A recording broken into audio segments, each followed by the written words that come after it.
আমি দোমরা রামকৃষ্ণ সেবাশ্রম ও সেবাশ্রম বিদ্যাপীঠের অধ্যক্ষ। নাম স্বামী আত্মানন্দ মহারাজ। তা এখানে রামকৃষ্ণ সেবাশ্রম যেটা রয়েছে অনেক দীর্ঘদিনের পুরাতন আশ্রম। এখানে সারদা মায়ের অরিজিনাল কেস নোক আছে এবং তার ডাইরেক্ট যারা ডিসাইপল ছিলেন তারা এসে প্রতিষ্ঠা করে যান। দীর্ঘদিনের আমাদের বেলুড়ের সঙ্গে অ্যাটাচ আছে এই আশ্রম।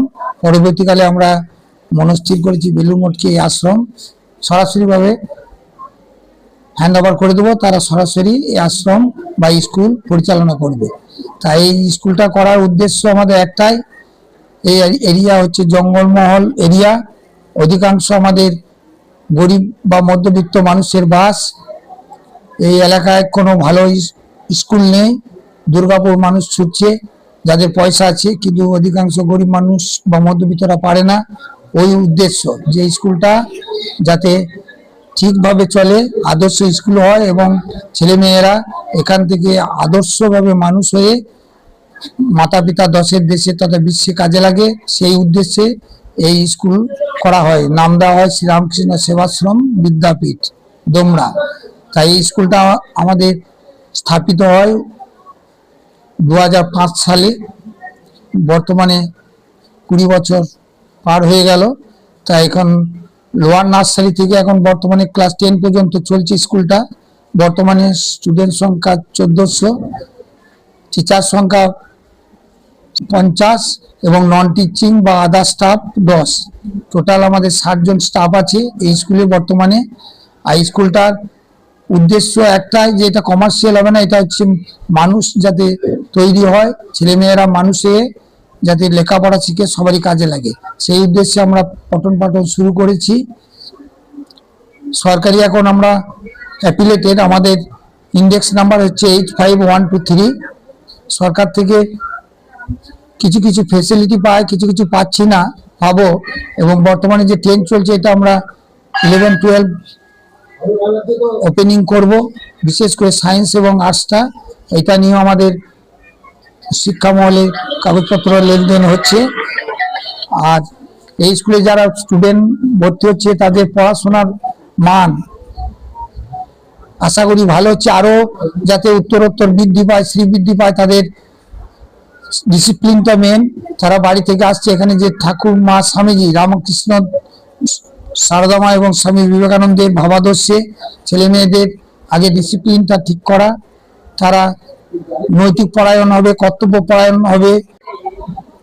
ছেলে মেয়েদের ডিসিপ্লিন যদি না থাকে, তাদের আচার আচরণ যদি ঠিক না হয় ছোট্ট থেকে, তাহলে ভবিষ্যতে তারা ঠিক ঠিক মানুষ হতে পারবে না, অর্থাৎ মানুষের সেবা কার্যে লাগতে পারবে না। অতএব ডিসিপ্লিন মেন। ওই জন্য আমরা এই বছর থেকে বিশেষ করে আরো কঠোর নিয়ম পরিচালনা করব, যে ডিসিপ্লিনটা যাতে ঠিক থাকে ছেলে মেয়েদের প্রতি, টিচারদের প্রতি, গার্জেনদের প্রতি, সকলের প্রতি যাতে ডিসিপ্লিন সমান তালে বজায় থাকে। ডিসিপ্লিনের সাথে সাথে তাদের পঠন পাঠনের মান আরো আরো উত্তরোত্তর বৃদ্ধি করা।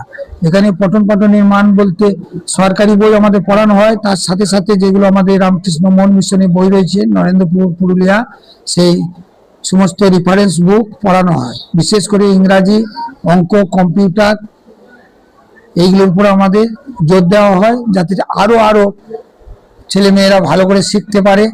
তার জন্য আমরা বদ্ধপরিকর থাকব। এটাই আমাদের মিটিংয়ে আলোচনা হয়েছে। 2026 শিক্ষাবর্ষ যাতে আরো আরো ভাবে উন্নতি হয়, যেগুলো ঘাটতি ছিল সেগুলো যাতে পূরণ হয়ে চলে স্কুল, তার জন্য আমরা দায়বদ্ধ থাকব। এইটা নিয়ে আমাদের স্কুল চলছে। আর আমরা এখানে গার্জেনদের সহযোগিতা পাই, প্রচুর ছেলে মেয়ে আসছে।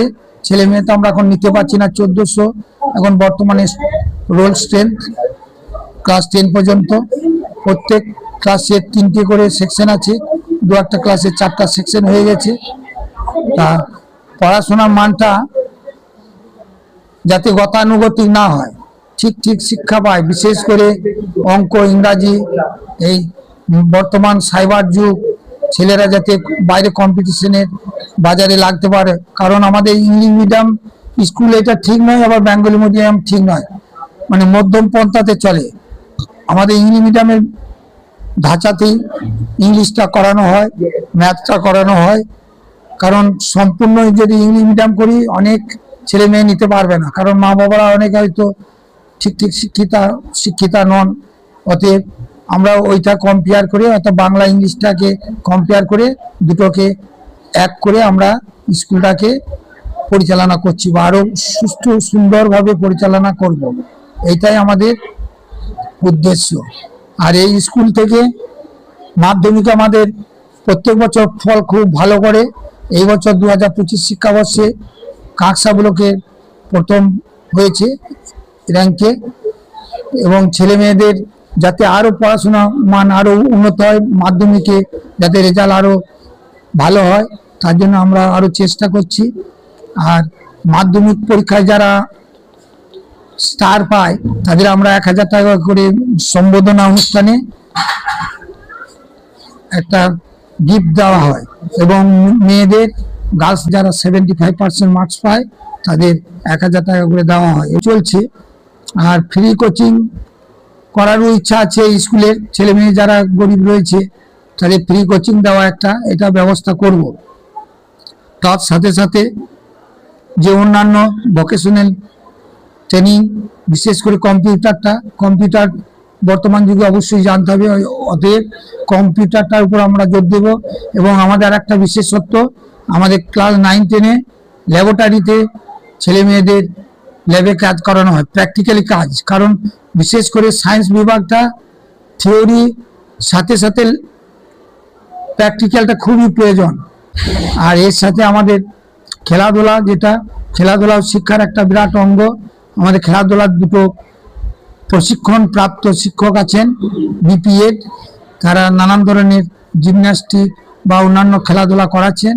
বর্তমান 8 পর্যন্ত আছে। ছেলেমেয়েরা যাতে ছবি ছাপা আঁকাতে খুব ভালোভাবে দক্ষ হয়, ওই জন্য আমাদের প্রত্যেক ক্লাসে আর্টের ক্লাস দেওয়া হয়। এর সাথে সাথে আমাদের আরো অন্যান্য এক্সট্রা ক্লাস দেওয়া হয়, যেমন বর্তমান যুগ নৈতিকতার দিক থেকে পেছিয়ে যাচ্ছে, বিশেষ করে শিক্ষা আলোয়গুলো, যেসব স্কুলগুলো নিয়ে ছেলে মেয়েদের শিক্ষা দেওয়া দরকার, নৈতিক শিক্ষা, কর্তব্যবোধের শিক্ষা, নৈতিকতা বোধের শিক্ষা, সেগুলো এখন হয় না। কিন্তু আমাদের স্কুলে একটা রিলিজিয়ন হেরিটেজ বলে বই পড়ানো হয় লোয়ার থেকে, অর্থাৎ কারণ আমাদের আশ্রমিক স্কুল, তো এখানে অনেক অনুষ্ঠান হয়, দুর্গাপুজো, কালী পুজো, সরস্বতী পুজো, রামকৃষ্ণদেব, সারদা, বিবেকানন্দের জন্ম উৎসব, 12 জানুয়ারি, যুব দিবস, স্বাধীনতা দিবস, প্রচুর অনুষ্ঠান আমরা করি। এগুলো শুধু তাদের নৈতিক শিক্ষার জন্য বা নীতিপরায়ণ হওয়ার জন্য, শৃঙ্খলা বোধে বোধিত হওয়ার জন্য। এই শিক্ষাটা খুবই বড়, ছেলে মেয়ে খাটতে পারে না, তারা অলসতার ভাব। কারণ আমরা জানি স্বামীজি বলে গেছেন প্রত্যেকের মধ্যে সেই আত্মারূপী ঐশ্বরিক শক্তি রয়েছে। এমন কোনো ছেলে নেই যে সে অঙ্কই হোক, ইংরাজি হোক, লেটার মার্কস পাবে না, সকলেই পাবে। চাই অদম্য মনোবল, অদম্য উৎসাহ, এবং তার সাথে সাথে কর্ম প্রচেষ্টা। এর দ্বারাই প্রত্যেকটা ছেলে মেয়ে 100 না পাক কিন্তু 80 নাম্বার পাবেই। এটা আমার কথা নয়, মহাপুরুষদের কথা। বিশেষ করে স্বামীজি জোর দিয়ে বলে গেছেন, তোমরা জোর কদমে এগিয়ে চলো, আমি থাকি আর না থাকি আমার শক্তি তোমাদের উপর। মেয়েদের লক্ষ্যে, জীবন গঠনের যে একটা লক্ষ্য, সেই লক্ষ্যের পথে নিয়ে যাবে। তার জন্য চাই অদম্য মনোবল, আত্মবিশ্বাস এবং কর্মপ্রচেষ্টা। তাই এইটাই আমাদের স্কুলের উদ্দেশ্য। আশা আকাঙ্ক্ষা আছে যাতে এটা একটা এতদ অঞ্চলে আদর্শ বিদ্যাপীঠ হয়। এখানে সমস্ত ধর্মের সম্প্রদায়ের মানুষ, সে ছেলেমেয়েরা, তার সাথে সাথে গরিব, ধনী, মধ্যবিত্ত সকলেই চান্স পায়। ওইটাই আমরা দেখবো। কারা শিক্ষক শিক্ষিকা, ছাত্রছাত্রীদের কাছে প্রার্থনা, সকলে সহযোগিতা করুন, এতদ অঞ্চলে একটা আদর্শ বিদ্যাপীঠ তৈরি হোক তোমাদের ভবিষ্যতের জন্য। নমস্কার রইল সকল।